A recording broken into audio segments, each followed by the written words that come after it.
Well, the evening rush just got more complicated for commuters in our city. Flooding has now prompted the shutdown of the Lower Simcoe underpass near Front Street once again. Amanda Ferguson now with what's behind that road's water woes and some of the suggested solutions.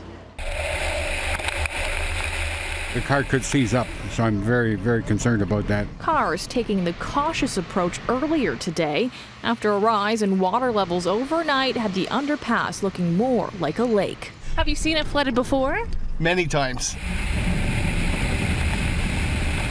The problem is the lake is so high that the pipe is full. This time around, the city says high water levels in Lake Ontario are to blame.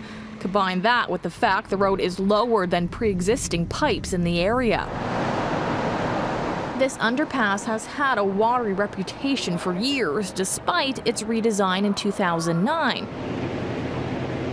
Who can forget this poor victim of the Lower Simcoe flood of 2013? This luxury car left up the newly created creek without a paddle or driver after a storm.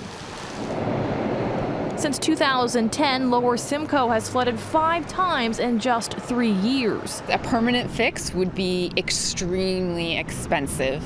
This water management specialist says installing a large tank to hold the water would solve the problem, but would come with a huge price tag. To make the pipes big enough to accommodate all of the possible flooding scenarios, they would have to be excessively large and be extremely expensive.